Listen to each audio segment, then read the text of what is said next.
Welcome to another edition of Carnivore Bites. I'm your host, Jeff Sherman, and we have Dr. Eric Lopkin. Dr. Lopkin, I'm going to throw it out to you. A lot of things going on.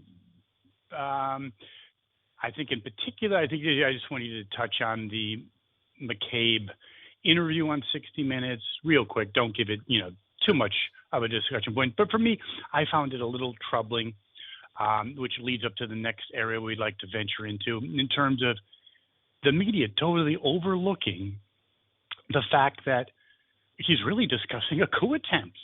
I mean, that's basically based on nothing. So I'd like your input on that, please.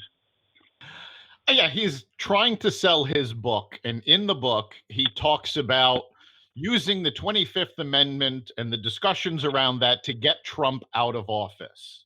Now, there have been a number of people who were in this conversation who dispute his version of events, but it really looks like the FBI wanted him out. Now, remember, previously, we've already seen two FBI agents sending texts back and forth saying, we're going to stop him. We're going to, So even before he won, the FBI had already shown their bias against him.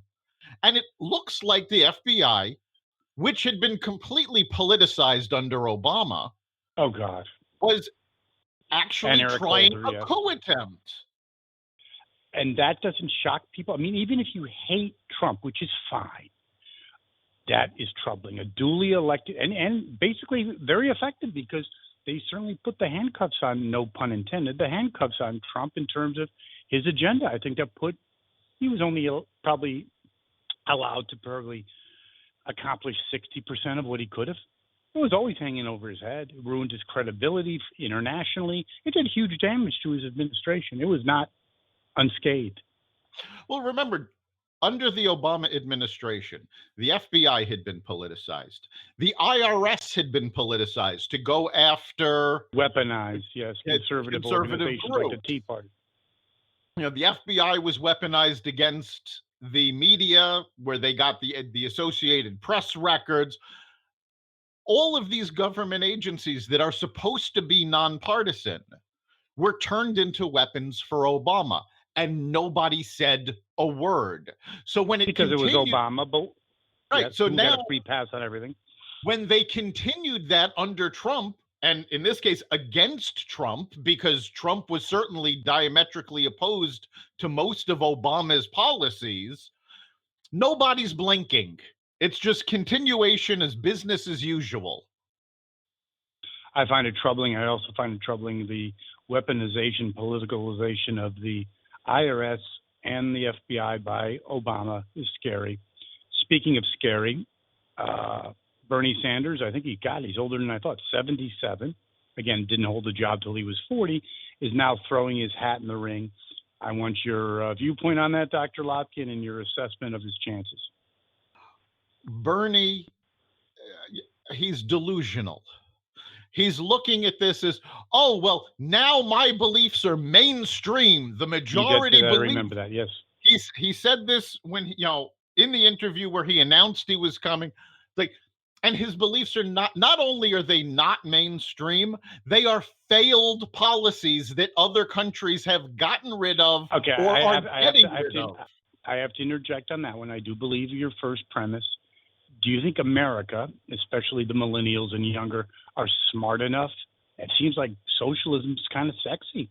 Do they look at Venezuela? Do they look at the old Soviet Union? I'm not so sure, Dr. Lopkin. I think the millennials are morons. I think they will believe these people when they say, we're going to give you free stuff. Okay, now how did it happen? I know, I have a feeling why. I want the learned doctor's opinion on why are millennials the way they are. Honestly, I think it's because they grew up under the Obama administration. And under bad economies. It was a bad economy. Things were very tough. And Obama gave them somebody to blame, the upper class, and gave them the idea that they deserve free stuff just for existing. Yes, and do you agree that Obama actually failed on many things, but he did accomplish his major objective, which was to fundamentally transform America. On that note, I believe he succeeded. I don't think he's fundamentally transformed America. He has fundamentally transformed the Democratic Party. But he completely lost middle America for the Democratic Party. So what he's actually done is created a massive chasm between the right and the left, or even now the center and the left, because they keep pulling further to the left. Agreed with that. In some ways, he caused Hillary's defeat because of she had to run on a more of a leftist agenda. I think if she was more mainstream, that she usually or was, you never know what she really believed, but in the past believed she might have won. That's neither here nor there. That is definitely food for thought, but the biggest food for thought is his chances of winning, Dr. Lopkin, the 77-year-old socialist. Given the number of people that are running, I don't think he stands a chance. I think he did so well because he was running against Hillary Clinton. Hillary Clinton was fundamentally unlikable. People did not want her in office. So it was easier when you had an either or, they went to Bernie. I don't think he's going to do so well with, what is it now, 10 candidates in the race? 10. I also think he never had the hot spotlight on him. It was always a love fest. Hillary thought she was preordained, which he kind of was. He never really got asked tough questions. I think put to the microscope, the 77-year-old socialist doesn't hold up. No, I mean, even in the last election, the New York Times, the gray lady of liberalism, was appalled at his lack of knowledge and his lack of ability. Oh, no, he's a one-trick pony. They say rock and roll is 3 chords and a lot of energy. Well, he's 1 chord and maybe half of energy. Well, a lot of energy for 70-something years old. The top 1%, the top 1%. Yep. Oh, shut up already. I don't think the media is going to be as kind to him this time because there are 10 candidates. They can all find their own person to back. Yes, and also how, just in a theoretical sense, how would the great socialist hold up in a debate against Trump? Oh, he'd fall apart like a house of cards. He does not have the knowledge to do a debate. When he debated Hillary, he did not do well, and they were lobbing softballs at him. Yeah, no question about it. You also had some issues with the media. Maybe you can close on that, Dr. Lopkin. Yeah, I think, we've talked a lot about media bias and what they miss and what what they choose to cover. Well, they certainly missed the coup attempt, didn't they? Well, they missed the coup attempt. They missed this week Donald Trump putting together an initiative to protect homosexuals in countries where homosexuality is illegal and to try to change the policies of those countries. But this week, any thought of them not really being biased, they threw out the window. When Laura Logan, a reporter for CBS, came out on a podcast and said, not only is the American media incredibly biased towards the liberal end, but so is the international media. And because she came out and said this, she was fired by CBS. Yeah, well, that doesn't surprise me. And if it was if the roles were reversed and she was a liberal pundit, there'd be outrage. Speaking of fundamentally changing America, they're just flipping back a second. There is a news item in Connecticut that now the Waterbury School District, the Pledge of Allegiance is now voluntary. Well, I mean, in all fairness, the Pledge of Allegiance was always voluntary. I mean, when we had the Pledge of Allegiance when I was in elementary school, my father was a Vietnam veteran and he died because of exposure to Agent Orange. And after that, I refused to say the Pledge of Allegiance in school. I would just be there. And nobody ever said anything. Nobody, it was never being forced on people.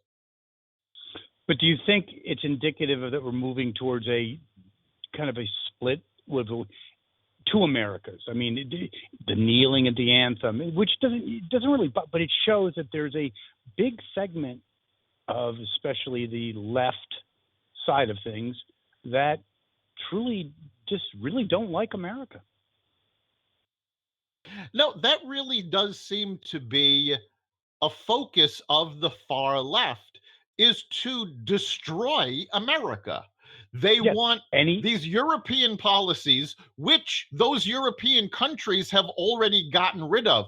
You know, there's been a lot of talk of a 70% tax bracket. Well, the president of France, not the current president, but the one just previous to him, ran on that notion. He wanted to tax the top percent.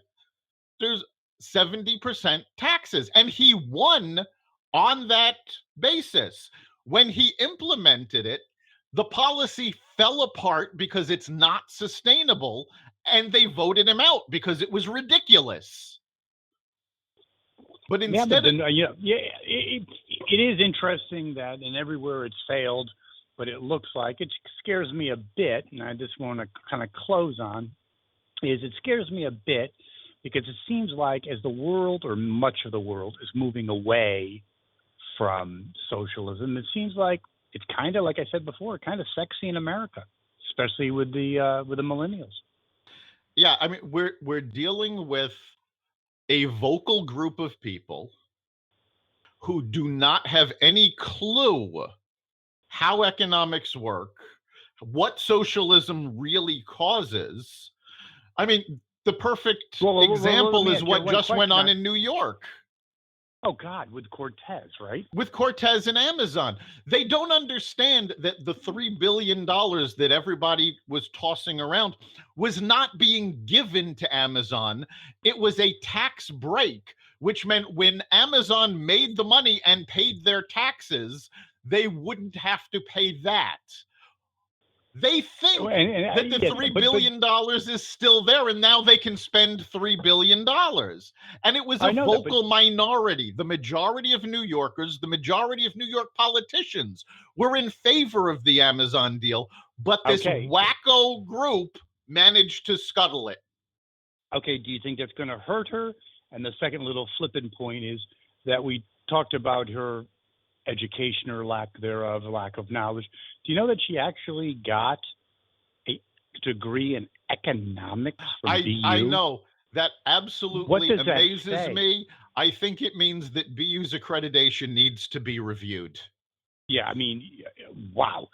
So interesting, certainly an interesting week. Even though it's early, handicapping things for the 2020. How do you see things now, Dr. Lopkin? At this point, I think Kamala is still the front runner. She can't beat Trump. She's already tripping over her own feet. But there's such a group of abject morons running. I honestly believe that the best thing that could happen to the Democratic Party is Howard Schultz running as an independent, because he would force the party to move back to the center. So its current direction is unsustainable. Yeah, I really hope he does run. Well, Lopkin, another interesting week and another great edition of Carnivore Bites. We'll do it again next week. See you then. You've been listening to Carnivore Radio's podcast. You can catch us here every week. Carnivore Radio is part of the Xvadio podcast network. You can listen to the podcast at blogtalkradio.com/Xvadio. If you want to be part of the conversation, you can listen to us live every Friday at 4 o'clock on WESU 88.1 Middletown, Connecticut. You can also catch us online at WESUFM.org. We look forward to hearing from you, and see you next week.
There, bye.